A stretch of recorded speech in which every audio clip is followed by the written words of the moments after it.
415 दिन के बाद फाइनली इजराइल और हिजबुल्लाह के बीच सीज फायर लागू हो चुका है। इजराइल और लेबनान के समय के मुताबिक सुबह 4 बजे और भारत के समय के मुताबिक सुबह 7:30 बजे सीज फायर लागू हो भी गया है। अमेरिका प्रस्ताव लाया था, हिजबुल्लाह ने सहमति जता दी, लेबनान की सरकार ने भी सहमति जता दी है, लेकिन इजराइल का प्रधानमंत्री नेतन्याहू इसको टाल मटोल कर रहा था। कल कैबिनेट की बैठक भी होनी थी, उसको भी टाल दिया था, लेकिन अमेरिका का दबाव बहुत ज़्यादा था। बेंजामिन नेतन्याहू के ऊपर उसने देर रात कैबिनेट की मीटिंग की और उस कैबिनेट की मीटिंग में जो वोटिंग हुई सीज फायर वाले प्रस्ताव को लेकर, वो 10-1 से इस प्रस्ताव को पास किया गया। यानी कि 10 मेंबर के वोट इस प्रस्ताव के पक्ष में थे कि भाई सीज फायर हो। एक वोट ऐसा पड़ा जिसने कहा कि सीज फायर नहीं होना चाहिए। ये एक वोट जो पड़ा है ये कट्टरपंथी नेता बैन गबर का ही होगा। फिलहाल सीज फायर लागू हो चुका है और बेंजामिन नेतन्याहू मान चुका है। सीज फायर लागू होने से पहले बेंजामिन नेतन्याहू ने अपने देश के लोगों के सामने आकर एक भाषण भी दिया है।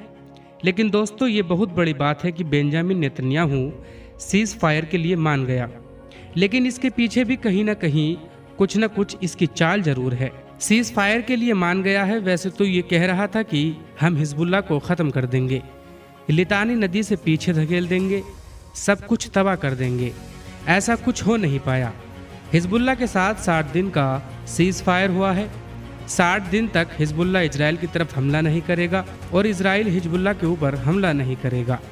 अमेरिका ने कहा है कि ये सीज फायर गाजा में जंगबंदी करवाएगा। गाजा की जंग इस सीज फायर से भी रुक सकती है। अगर किसी ने भी, चाहे हिजबुल्लाह हुआ, चाहे कोई और संगठन या फिर इजराइल, किसी ने भी इस सीज फायर का उल्लंघन किया तो फिर गाजा की जंग नहीं रुकेगी।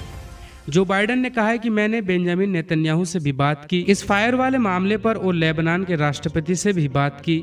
जिन जगहों पर अभी इजराइल की सेना लेबनान के अंदर है, इजराइल अपनी सेना को वहां से वापस लेगा और उसके बाद लेबनान की सेना को वहां पर तैनात किया जाएगा, ताकि हिजबुल्लाह उस जगह पर इजराइल वाले बॉर्डर पर अपने लड़ाकों को तैनात ना कर सके। जो बाइडन ने लेबनान के राष्ट्रपति से कहा है कि आप अपनी सेना को यहाँ पर तैनात करें, अगर हिजबुल्लाह यहाँ पर रहेगा तो वो हमले करता रहेगा। जो बाइडन ने कहा कि अगर हिजबुल्लाह इजराइल की तरफ इस सीज फायर को तोड़कर कोई हमला करता है तो फिर इजराइल के पास पूरा हक है अपनी आत्मरक्षा में हमला करने का। इजराइल को इस बात का अधिकार होगा कि वो हिजबुल्लाह के ऊपर बहुत बड़े हमले करे। अगर हिजबुल्लाह ने इस सीज फायर को तोड़कर एक भी रॉकेट दाग दिया तो सीज फायर हुआ है। अभी सीज फायर का देखते हैं कितना हिजबुल्लाह और इजराइल पालन करते हैं। लेकिन दोस्तों, सीज फायर लागू होने से पहले बेंजामिन नेतन्याहू ने एक लंबा चौड़ा भाषण दिया।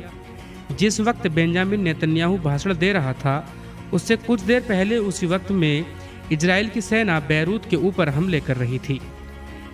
आखिरी हमले सीज फायर होने से पहले जाते जाते इजराइल की सेना ने कर दिए और तकरीबन 20 लोगों की वहां पर मौत हो गई। बेंजामिन नेतन्याहू ने अपने सीज फायर के दौरान कहा कि 3 बड़ी वजह हैं जिसकी वजह से मैं इस सीज फायर के लिए राजी हुआ हूँ। पहली वजह यह है कि देखिए, हमारे पास हथियारों की कमी है, गोला बारूद की डिलीवरी होने में वक्त लग रहा है। हम अपने हथियार भंडार को थोड़ा सा और भरना चाहते हैं ताकि हमारे सैनिक कहीं पर भी लड़ाई लड़े तो वो सुरक्षित महसूस करे। इसमें कोई छुपाने वाली बात नहीं है, हथियारों की कमी है, जिस वजह से हम इस सीज फायर के लिए राजी हुए हैं। दूसरी सबसे बड़ी वजह इसने ये बताई कि देखिए, अभी हमास को ये लगता है कि हिजबुल्लाह हमारे साथ है, हिजबुल्लाह के लड़ाके हमारे साथ हैं और इजराइल के ऊपर वो भी हमला कर रहे हैं। हम इस सीज फायर को लागू इसलिए कर रहे हैं ताकि हिजबुल्लाह पीछे हट जाए, हिजबुल्लाह की लड़ाई हमारे साथ ख़त्म हो जाए और फिर हमास अकेला रह जाए। क्योंकि सीज फायर हो गया है तो हमास की खातिर अब हिजबुल्लाह भी हमले नहीं करेगा, इसलिए हमास अकेला रह जाएगा और फिर हम अपने बंधकों को आराम से छुड़ा ले आएंगे। हमारी सबसे बड़ी वजह सीज फायर की यही है कि हिजबुल्लाह के साथ जंग ख़त्म करें, हमास के साथ पूरे हमले करें, अपने बंधकों को वापस छुड़ाएं और साथ ही साथ ये भी कहा कि हम हिजबुल्लाह से जंग बंद इसलिए करना चाहते हैं क्योंकि हम ईरान जो हमारे खिलाफ प्लानिंग कर रहा है उसको रोकना चाहते हैं। ईरान हमारे ऊपर एक्शन लेने की तैयारी कर रहा है, हम पूरा ध्यान ईरान के ऊपर लगाना चाहते हैं, इसलिए हिजबुल्लाह के साथ हम समझौता कर रहे हैं। तीसरी बात इसने ये कही कि हमारे सैनिक बहुत ज़्यादा थक चुके हैं, हमारे रिजर्व सैनिक इतनी थकान महसूस कर रहे हैं कि उनको आराम की ज़रूरत है। इसलिए जो भी सेना इस वक्त रिजर्व सेना लेबनान के अंदर है उसको वापस बुलाकर उनको आराम दिया जाएगा। तो ये 3 बातें इसने अपने देश के लोगों के सामने रखी। आखिर अपने देश के लोगों के सामने थोड़ी सफाई भी तो रखनी है। सीज फायर तो लागू कर दिया है, क्योंकि बातें बड़ी बड़ी कर रहा था। ये कह रहा था कि हम हिजबुल्लाह को पूरी तरह से ख़त्म कर देंगे, कुछ ही दिनों के अंदर हमास अकेला पड़ जाएगा, फिर हमास को ख़त्म करेंगे। लेकिन इजराइल हिजबुल्लाह को ख़त्म नहीं कर पाया। हिजबुल्लाह के साथ समझौता करके अब हमास को यह अकेला करना चाहता है। अब देखते हैं क्या होता है। लेकिन हिजबुल्लाह जो है लेबनान की सरकार की बात पर माना है, क्योंकि बैरूत के अंदर तबाही मचा दी है इजराइल ने। हिजबुल्लाह नहीं चाहता कि आम लोगों की मौत हो, क्योंकि इजराइल जो हमले कर रहा है वो ज़्यादातर आम लोगों के ऊपर कर रहा है। इसलिए हिजबुल्लाह सीज फायर के लिए राज़ी हुआ है। बेंजामिन नेतन्याहू ने ये जो सीज फायर की है इसको लेकर इजराइल के नेताओं ने कहा है कि ये बहुत गलत कदम है। इजराइल के नेशनल सिक्योरिटी मिनिस्टर तामिल बिन गिर ने नेतन्याहू के सीज फायर के फैसले को गलत कदम बताया है। बिन गबन ने कहा कि अगर सीज फायर हुआ तो हिजबुल्लाह को जड़ से ख़त्म करने का मौका गंवा देंगे, वे ऐतिहासिक गलती होगी। बैन गबर ने कहा कि लंबे समय से हिजबुल्लाह के साथ सीज फायर का हम विरोध करते हैं और करते रहेंगे। बिन गबर के अलावा वॉर कैबिनेट का हिस्सा रह चुके नी ने भी इजराइल की प्रधानमंत्री नेतन्याहू को फायर से जुड़ी जानकारियां लोगों के सामने रखने के लिए कहा। बेनी गट्स ने इस साल जून में इजरायली वॉर कैबिनेट से इस्तीफा दे दिया था। उसने नेतन्याहू पर गाजा को ठीक तरह से हैंडल नहीं करने का आरोप लगाया था। इजराइल के कट्टरपंथी नेताओं को ऐसा लगता है कि सीज फायर हो गया है, हिजबुल्लाह को अब हम जड़ से ख़त्म नहीं कर पाएंगे। वैसे एक चीज़ अगर देखी जाए तो दूसरा पक्ष अगर देखा जाए तो सीज फायर से हिजबुल्लाह को भी कहीं ना कहीं फ़ायदा होगा। देखिए 60 दिन का सीज फायर हुआ है। अब ऐसा तो नहीं कि 60 दिन के सीज फायर में हिजबुल्लाह अपनी तैयारियां न करे। अगर इजराइल इधर अपनी तैयारी करेगा तो उधर हिजबुल्लाह भी 60 दिन में अपनी पूरी तैयारी कर लेगा।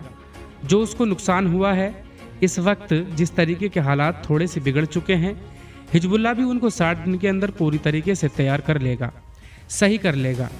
नेतन्याहू ने साफ कह दिया है कि ये जंग का खात्मा नहीं है, सिर्फ 60 दिन का सीज फायर है और इससे हमें अपने बंधकों को हमास से छुड़ाने में मदद मिलेगी, हमारे सैनिकों को आराम भी मिलेगा। इसने कहा कि हमने 80% लीडरशिप जो है वो हिजबुल्लाह की ख़त्म कर दी है।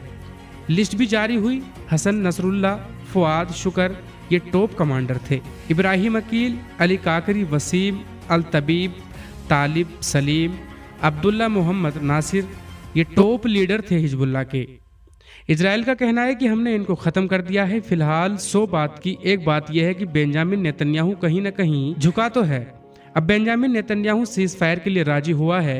इसको ऐसा लग रहा है कि शायद मैं कुछ नई चाल चलूँगा, लेकिन असली हकीकत ये भी है कि इजराइल की सेना वो सब हासिल नहीं कर पाई लेबनान के अंदर जो वो चाहती थी, ना ही अभी तक गाज़ा के अंदर हासिल कर पाई है। अब बंधकों को छुड़ाने के लिए हो सकता है कि ये हिजबुल्लाह के साथ समझौता करता हो, लेकिन अपने लोगों को लेबनान के बॉर्डर पर भी ये बल के दम पर, फोर्स के दम पर वापस घर पर नहीं पहुंचा पाया, क्योंकि पूरी की पूरी बस्तियां खाली हैं। हिजबुल्लाह ऐसे हमले कर रहा था और ना ही ये अपने बंधकों को छुड़ा पाया है। इसलिए 60 दिन का सीज फायर आज से लागू हो चुका है। इस रिपोर्ट में इतना ही। कुछ और खबरों के साथ फिर हाजिर हूँगा। तब तक के लिए अपना ख्याल रखिएगा। अल्लाह हाफिज़।